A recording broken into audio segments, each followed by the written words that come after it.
If raw revelations and bold rebounds hit you right in the gut, subscribe today. Join a circle of stories that prove life's plot twists can rewrite your power. On my lunch break, I saw my husband with our neighbor inside my bathtub. So I locked them inside and called her husband to come over. There are specific moments in life that change you forever in the blink of an eye.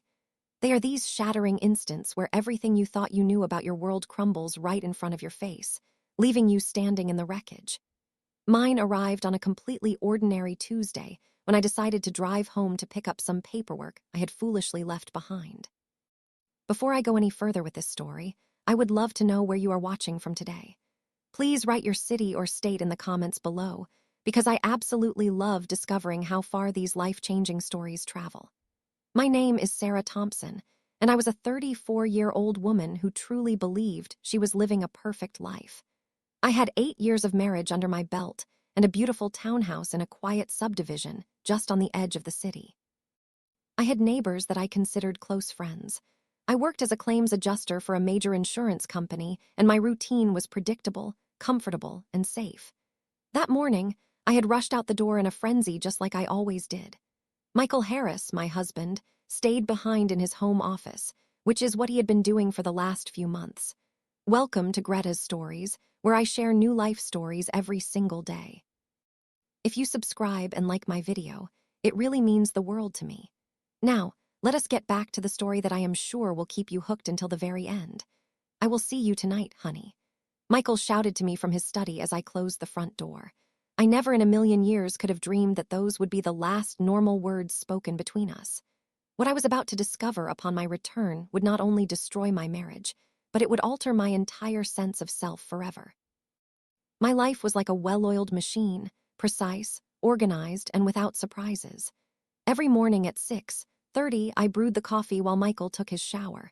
We ate breakfast together while watching the morning news.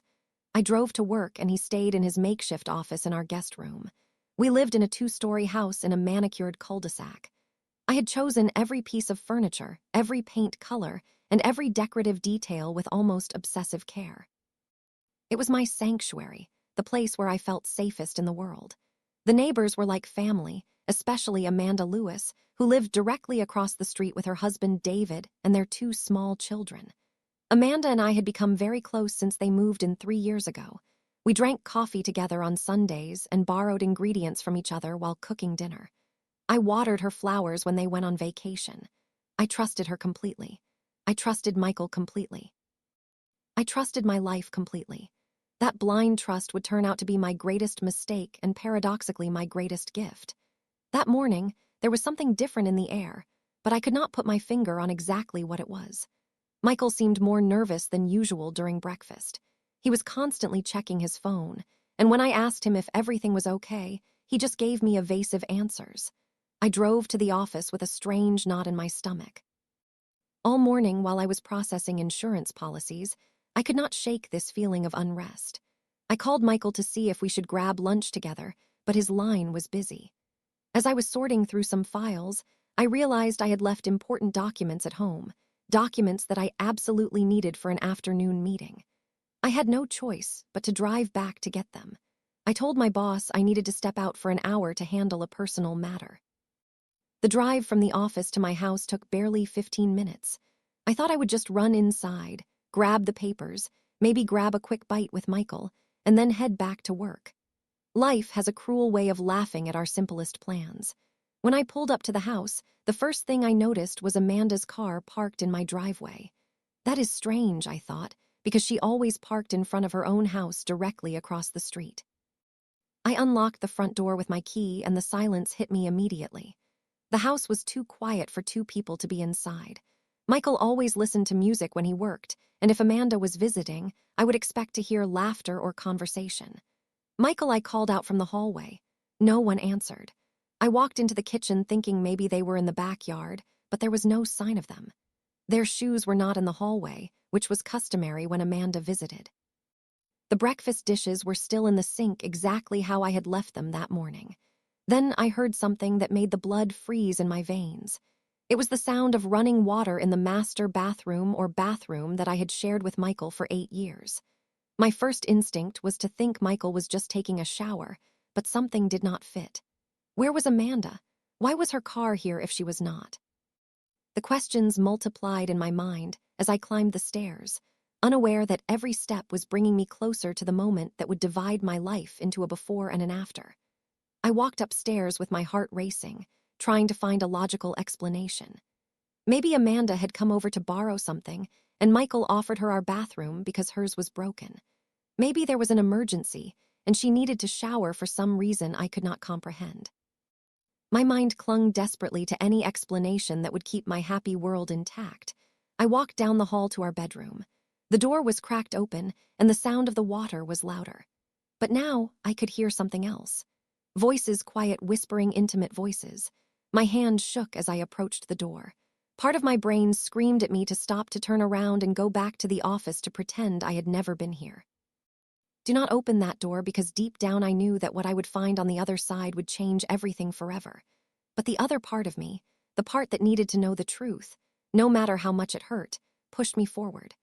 I placed my hand on the bathroom door, took a deep breath, and pushed it open gently with a movement that seemed to happen in slow motion. What I saw on the other side of that door was not just a betrayal. It was the death of the woman I had been up until that moment. There is no possible preparation for the moment your reality dissolves completely. There is no manual that teaches you how to react when you catch the two people you trusted most abusing that trust in the most intimate way possible. There they were, Michael and Amanda, in my bathtub, in my house and my sanctuary. Their bodies were intertwined, completely cut off from the outside world, lost in their own bubble of deceit. The water ran over them as they kissed with a passion I had not seen from Michael in years.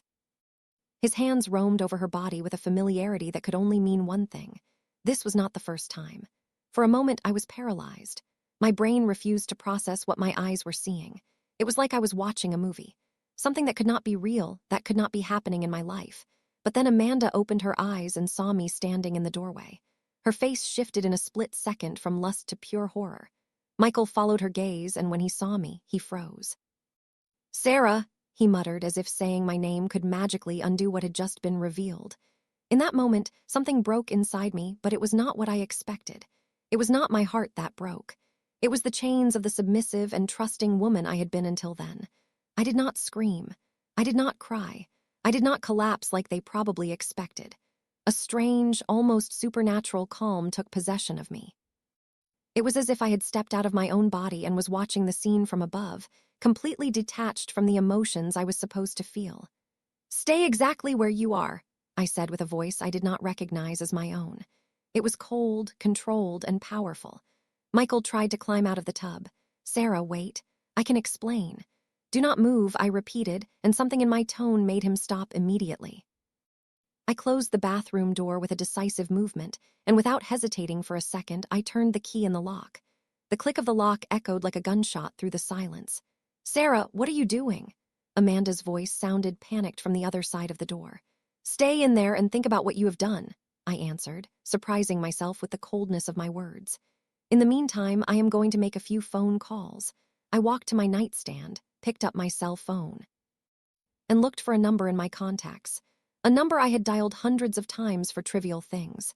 Dinner invitations, neighborhood help, casual chats, but never for something like this. David answered on the second ring.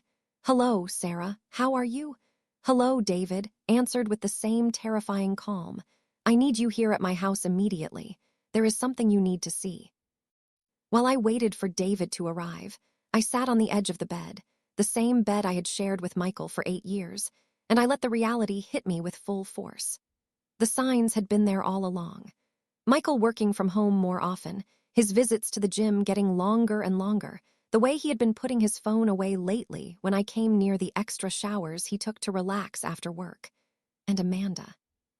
Sweet Amanda, who always found excuses to come over when Michael was home, who had suddenly started dressing differently.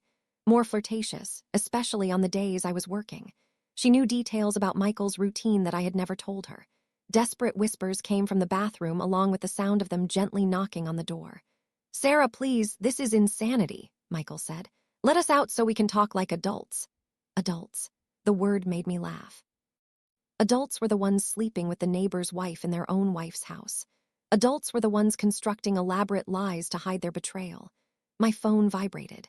A message from David saying he had left work. I replied telling him to just come inside. I would explain when he got here. In those minutes of waiting, I did something I had never done in my life. I checked Michael's phone. He had left it on the nightstand when he went to shower. It had no passcode. After 8 years of marriage, we believed in total transparency. What an irony. What I found there confirmed that this betrayal went much deeper than I had imagined. The messages between Michael and Amanda went back more than 6 months. 6 months full of good morning, beautiful, and I cannot stop thinking about you. 6 months of carefully orchestrated plans to meet when I was not around. 6 months of laughing about how clueless I was, how easy it was to deceive me. Sarah is so naive, Amanda had written. I think we could do it in the living room and she would not notice. That is what I love about you. Michael had replied that you are the opposite of her adventurous, spontaneous fun. But the message that tore me apart internally was one from just 2 days ago. Do you think we should tell them Amanda asked? Sometimes I feel guilty about Sarah. She is such a good person. Not yet, Michael had replied. I need to make sure she does not take half of everything in the divorce when I break up with her. Give me a few more weeks. I read that message 3 times before the words really sank into my brain. They were not just cheating on me. They were planning to ruin my life financially. Then the doorbell rang. David was here. I walked down the stairs with trembling legs, clutching Michael's phone tightly as evidence. Through the window, I could see David standing on my porch, his brow furrowed, visibly worried about mysterious call. David was a good man, hardworking, devoted to his family, completely infatuated with Amanda. I had seen him with his children carrying them when they got hurt, staying up at night when they were sick. He deserved the truth just as much as I needed to know it. I opened the door and saw him standing there in his work uniform as a plant mechanic. He had probably run from some job site to see what emergency I had. His eyes showed genuine concern. Sarah, what is going on? You sounded very serious on the phone. Is everything okay? For a moment, I hesitated. As soon as I spoke the words, there would be no going back. David's life would also be in pieces. His children would have to deal with their parents divorcing. His whole world would collapse just like mine. But he deserved the truth. David, I said, and I surprised myself with how steady my voice sounded. Amanda is here inside my house with my husband. I caught them together. I watched as the words took a few seconds to land in David's brain. His expression shifted from concern to confusion, then to disbelief, and finally to a painful understanding that I recognized perfectly because I had just gone through the same thing. What do you mean together? He asked, even though he knew exactly what I meant by my tone. I found them in my bathtub, I answered softly. I locked them inside. They are waiting for us to decide what we are going to do. David leaned heavily against the doorframe of the master bedroom as if the bones in his legs had suddenly turned to water. His face, usually so warm and full of life, had gone completely ashen, drained of all color. How long?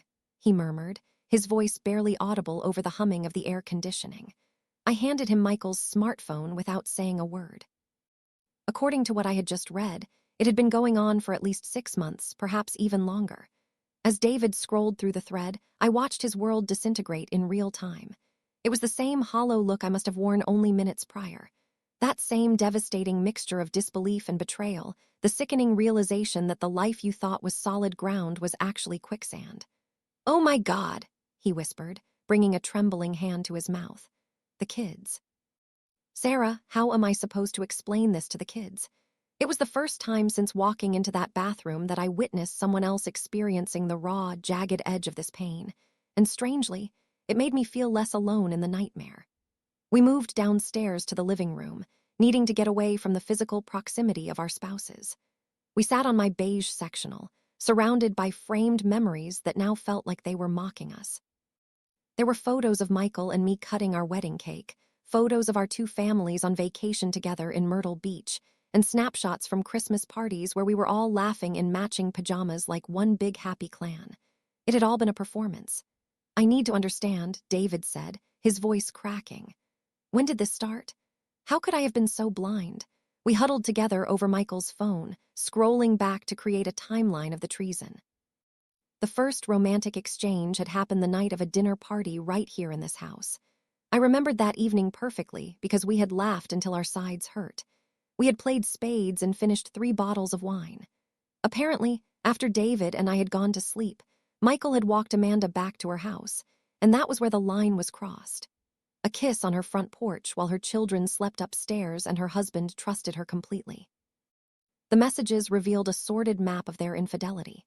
There were meetups in cheap motels off the interstate during my work hours, quick encounters in Amanda's SUV and secluded park and ride lots, and even trysts in my own home on days when I had all-day executive meetings.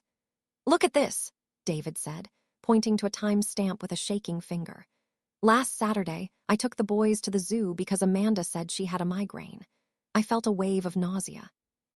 That same Saturday, Michael told me he was going to play pickup basketball at the gym with the guys. He came home sweating and exhausted. I thought he had been exercising, but they had perfected the art of deception. They had synchronized their lies, provided each other with bulletproof alibis, and woven a web of deceit so intricate it would have impressed a professional con artist. But what cut the deepest wasn't the physical details. It was the calculation. Michael had been coldly plotting how to leave me with absolutely nothing. He had been researching divorce loopholes in our state, looking up how to hide assets in cryptocurrency accounts, and asking his lawyer buddies for strategies to protect his 401k in case of a split. Then we found something that shifted the atmosphere in the room from sad to terrifying.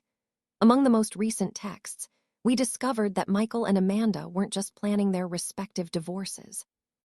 They were planning to merge their lives. I found the perfect townhouse. Amanda had written 3 bedrooms so the boys can visit. It is in the catchment area for the magnet school just in case we decide to fight for full custody later. "Perfect," Michael had replied. "As soon as I am free of Sarah and you drop David, we can start our real life. No more secrets, no more lies." David read that message out loud, his voice dripping with a bitterness that seemed to slice through the air. "No more lies," he repeated, staring at the wall. After 6 months of nothing but lies, they want to build a relationship on truth. It got worse. It turned out Amanda had been feeding Michael intimate details about David. Things only a wife should know. She told him about David's insecurities at work, his anxiety about providing for the family, and even private moments of vulnerability in their bedroom. Michael had mocked David in the texts, using the information Amanda provided to make himself feel superior. "She is using you," I said softly to David. "They are using us both as punchlines to their private jokes." In that moment, something shifted in David's eyes. The grief hardened into cold resolve. "You know what?" he said, standing up from my sofa.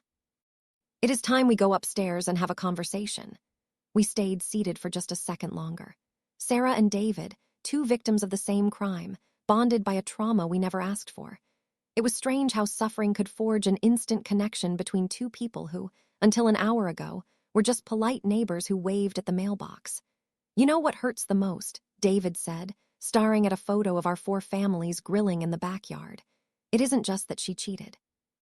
It is that she made me an accomplice without me knowing.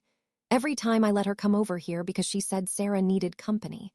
Every time I watched the kids so she could help you with a project. Every time I let you cook dinner for the 4 of us, thinking we were friends. I was facilitating my own betrayal. I understood exactly what he meant. I had been an accomplice, too. Every time I worked overtime so Michael could relax at home.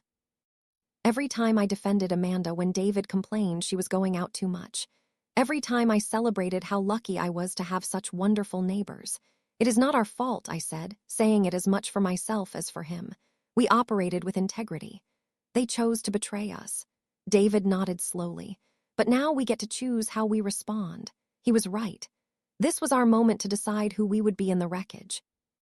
We climbed the stairs together, side by side, united by a grim determination I had never felt before. For the first time all day, I didn't feel like a victim. I felt like a woman who had just discovered her spine. As we reached the hallway, the sounds coming from the master bathroom had changed. It was no longer desperate, hushed whispering. It was a full-blown argument. "This is your fault," Amanda hissed through the wood. "You promised me she never came home for lunch on Tuesdays." "My fault," Michael shot back, his voice rising. "You were the one who insisted on coming over today. We could have waited until tonight like usual." "I am sick of waiting," Amanda screamed. "I am sick of cheap motels and rushing around. You said you would have had the papers ready by now." David and I looked at each other. Even now, trapped and exposed, they were turning on each other instead of taking responsibility. Michael yelled from inside, "Sarah, I know you are out there. Please, we can settle this in a civilized manner. Let us out and we can talk like mature adults. David stepped up to the door, his shadow falling across the wood. Michael, he said, his voice deeper and more terrifying than I had ever heard it. This is David. I think you and my wife have some explaining to do. The silence that followed was heavy and suffocating. David. Amanda's voice sounded small, like a child caught stealing candy. David, baby, let me explain. I am waiting, he replied with a calmness that mirrored my own earlier state. It isn't what it looks like, Amanda stammered. David let out a short, dark laugh. Amanda, you are naked in our neighbor's bathtub with her husband. Exactly. Which part of that isn't what it looks like? But then Michael spoke, and what he said sucked the air right out of the hallway. David, Sarah, look, you have to understand. This is more complicated than you think. Amanda and I, we fell in love. It wasn't planned. It just happened. In love, I repeated the words in my head. A fire ignited in my chest, hot and consuming. They fell in love while lying to our faces for half a year. We knew it was messy, Michael continued, sounding almost self-righteous, but we couldn't control our feelings. We wanted to tell you both. We were just waiting for the right moment. David slammed his fist against the door, the sound echoing like a gunshot. The right moment, he roared. You mean like after you signed the lease on that townhouse you already found? After you made sure Sarah wouldn't get a dime in the divorce? After you decided if my sons would live with you? The silence on the other side of the door confirmed we had hit the bullseye. How do you know that? Amanda whispered, and in her shaky voice, I could hear the realization that her carefully constructed fantasy was collapsing around her ears. Text messages, I replied simply, very detailed, very illuminating. What followed was a chorus of desperate backtracking. Michael yelled that the messages were taken out of context. Amanda insisted she never seriously meant to move the kids. Both of them tried to shrink the enormity of what we had discovered, trying to make it small enough to forgive. But David and I were done listening to the spin. We stared at our phones, reading message after message that documented not just their physical affair, but their financial and emotional conspiracy against us. Sarah, David said quietly, leaning close. Does your phone have a voice memo app? I nodded, understanding his plan instantly. Good, because I think you should record some of these confessions for our lawyers. I pulled up the app, hit the red button, and tapped gently on the door. Michael, Amanda, could you repeat that part about being in love and maybe clarify the timeline about waiting for the right moment to leave us destitute? My divorce attorney is going to find this fascinating. The panic in their voices as the legal reality set in was the sweetest sound I had heard all year. David and I walked back downstairs, leaving them locked in with their recorded confessions and their rising terror. We sat back down on the sofa, two people who had woken up with very different lives that morning, now forging a path through the wreckage together. What do we do now? He asked me. For the first time since I turned that doorknob, I smiled. It wasn't a happy smile, but a smile of recognition. I realized I wasn't the defenseless housewife they thought I was. Now, I said, checking the battery level on my phone. We give them exactly what they deserve. I started building a call list, my lawyer, David's lawyer, our bosses, to explain why we wouldn't be returning to the office this afternoon. And surprisingly, Amanda's mother. You are going to call her mom? David asked, eyebrows raised. Her mom watched her kids yesterday while Amanda pretended to be sick. I reminded him. She deserves to know why she was really babysitting. David nodded slowly. You are right, and I am going to call Michael's boss.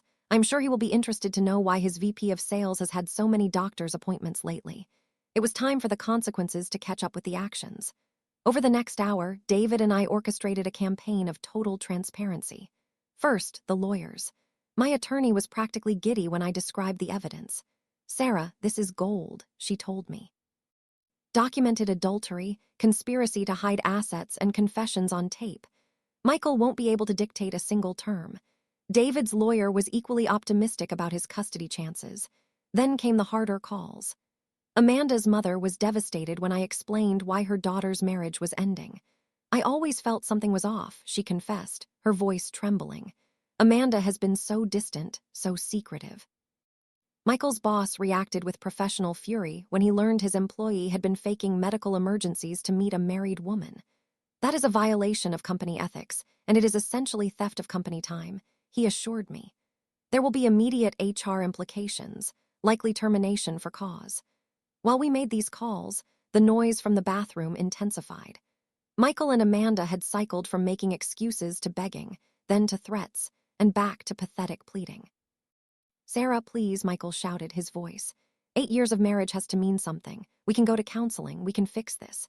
"David," Amanda sobbed, "think about the boys. Don't destroy our family over one mistake. One mistake. 6 months of calculated lies. And she called it a mistake. You know what?" I said to David as I hung up the phone. "I think it is time to let them out." David looked at me surprised. "Are you sure?" "Completely," I said, feeling a surge of power I didn't know I possessed. "But first, we have to set the stage for the grand finale." It was time for them to face not just their spouses, but the full weight of their reality. I climbed the stairs for the 3rd time that day, but I was a different woman. I wasn't the naive Sarah coming home for lunch. I wasn't even the angry wife who found them. I was the narrator of my own life now, taking the pen back.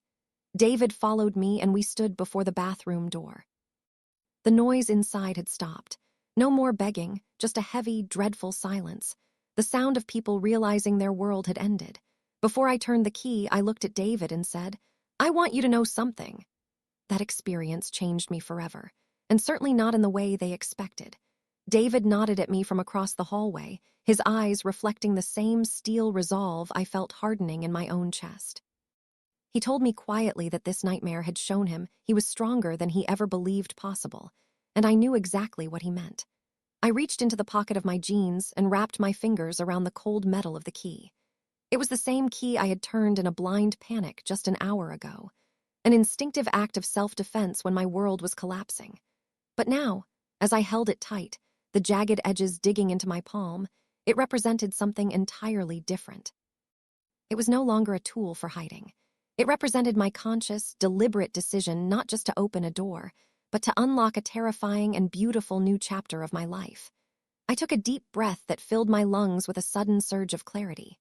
"Michael, Amanda," I said clearly, my voice ringing through the wood of the master bathroom door. "You are going to come out now, but you need to understand that the rules have completely changed." I turned the key in the lock, the click sounding like a gunshot in the quiet house, and I stepped aside. The door opened slowly, almost hesitantly, and 2 people emerged who looked nothing like the competent, arrogant figures I had locked in there. The steam from the shower escaped with them, carrying the scent of my expensive body wash that she had felt entitled to use. They were no longer the secure conspiratorial lovers who had plotted to dismantle our marriages over secret lunches and stolen afternoons. They were just 2 shivering exposed people who had just realized they had gambled everything that mattered and lost.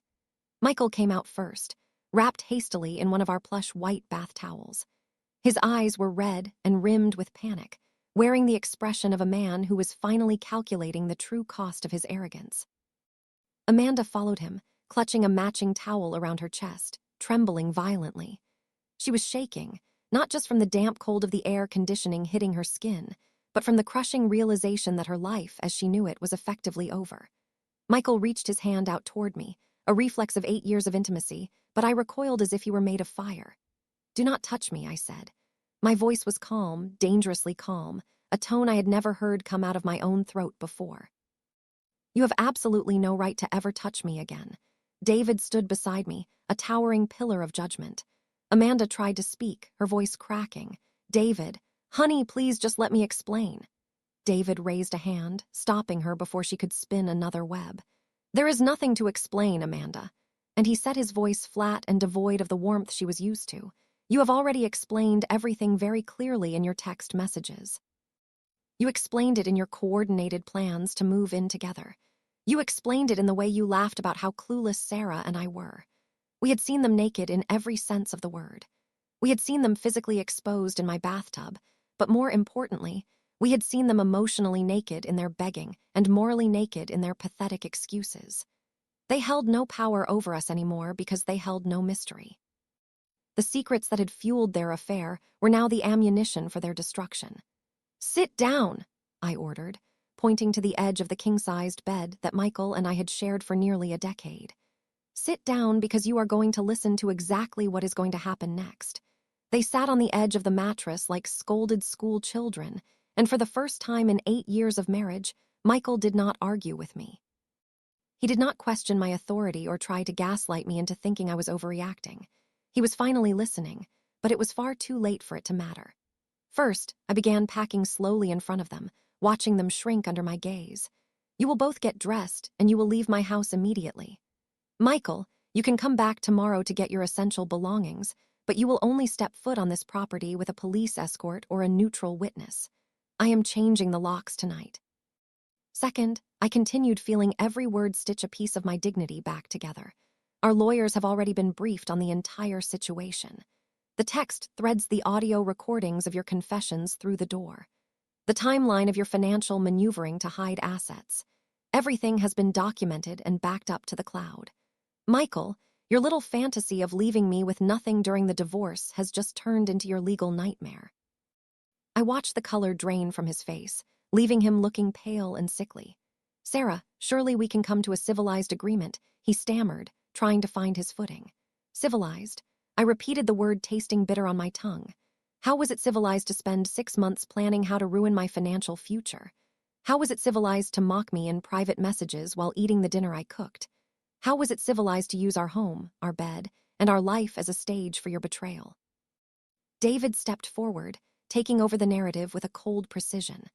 Amanda, your mother already knows why you really needed her to watch the kids yesterday. Your boss knows why you have been leaving work early so often to meet him. And the children will know that their father fought to keep this family together while their mother decided to burn it down. You cannot tell my children, Amanda protested, a sound of desperate panic rising in her throat. I do not have to tell them anything, David replied with a strength I had never seen in him before. Actions have consequences, Amanda, and yours are going to ripple through your family for a very long time. It was then that I did something neither of them expected. I walked right up to Michael and looked him dead in the eyes. Do you know what hurts the most about all of this? I asked him softly, my voice barely above a whisper. It is not that you cheated on me. It is not that you planned to steal from me. It is not even that you used my own home to deceive me. I paused, letting the silence stretch until it was suffocating. My voice gained power with every syllable. What hurts the most is that you completely underestimated who I am. Michael looked at me confused, blinking rapidly. For 8 years, you treated me like I was weak, like I was stupid, like I was incapable of standing up for myself. Your entire plan hinged on me being the pathetic, oblivious wife you thought you married. But I was never that woman, Michael. I just needed something to wake me up. I turned my head to look at Amanda, who was staring at the floor. And you, Amanda, you called yourself my friend while you plotted to destroy my life. You laughed at my innocence while I opened my home and my heart to you. You thought I was too dumb to notice the signs. But here I am standing tall, and you are the ones who have lost everything. The transformation was complete. I was no longer the woman I had been that morning, the one who worried about making the perfect pot roast. I was someone entirely new, someone who had found her voice, her spine, and her ability to stare betrayal in the face and emerge victorious. Now I said with a finality that sliced through the air, I want you to get dressed, leave my house, and never come back. Your story together started with lies, and it is ending with consequences. My story is just beginning. David turned to Amanda. You have 1 hour to pack a bag of essentials and leave our house too. The lawyers will handle the rest. It was the most powerful moment of our lives. When they finally shuffled out the front door, looking small and defeated, David and I stood alone in my living room, surrounded by the debris of what our family lives had been. But strangely, I did not feel devastation. I felt a soaring sense of liberation. How do you feel? David asked me, turning to face me. I thought about the question for a long moment, listening to the silence of the house. I feel like I have been reborn, I answered honestly, as if I had been sleepwalking for years and finally just woke up. David smiled a genuine, tired smile. Me too. It is strange, isn't it? We should be on the floor crying, but I feel stronger than I have in years. He was right.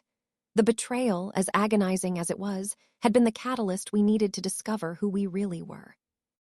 We were not the idealized, foolish versions our spouses had created in their heads, but capable, resilient people. That evening, after David went home to face his own challenges, I sat alone in my house. But I did not feel lonely. I felt free. I walked through every room, reclaiming my space, my sanctuary, my life. This house would no longer be the scene of a crime. It would be the place where a woman found her strength and decided to rewrite her history. The months that followed were a period of total reconstruction. The divorce was actually easier and faster than I had feared. Thanks to the mountain of evidence Michael had so generously provided in his text messages, he had no leverage. He could not take a dime more than he was entitled to, and he lost the ability to hide assets, which resulted in a very favorable settlement for me. But the most important victory was not legal or financial. It was personal. Every day that passed without Michael was a day I rediscovered who I was without the constant, subtle criticism of a man who had spent years diminishing my worth. I went back to school in a way. I signed up for abstract painting classes that I had always wanted to take, but Michael had called a waste of time and money. I traveled alone, taking a road trip up the California coast just to watch the ocean. I made new friends who knew me as the strong, independent woman I had become, not the submissive wife I used to be. David and I maintained a special friendship bonded by the shared experience of discovering our power in our darkest moment. He flourished after his divorce, too, finding time to be the father his children needed without the complications of a toxic marriage.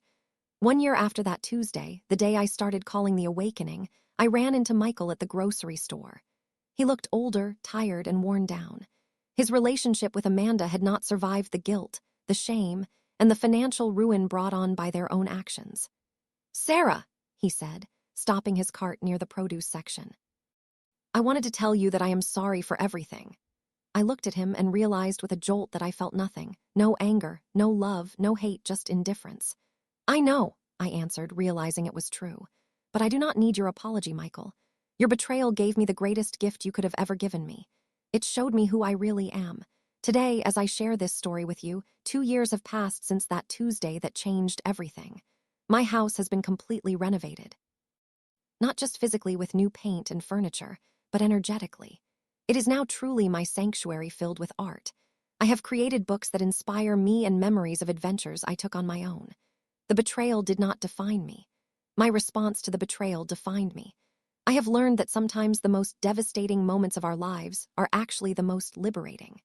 Sometimes our world has to fall apart so we can realize that we have the power to build a new and better one. Not all endings are happy in the traditional sense. My marriage ended, my trust was abused, and my life was turned upside down. But I found something much more valuable. I found myself. To every woman listening to this who feels lost in her own life, who feels invisible or unappreciated, who believes she does not have the strength to change her situation, I want to tell you this. Your strength is there waiting for you. It just needs the right moment to wake up. My story is not about revenge. It is about rebirth. It is about discovering that sometimes when we think we have lost everything, we are actually on the verge of gaining everything. The betrayal gave me my freedom, and my freedom gave me my true life. If this story touched your heart, or if it made you reflect on your own inner strength, then it has served its purpose. Because every woman deserves to know that she is more powerful than she believes.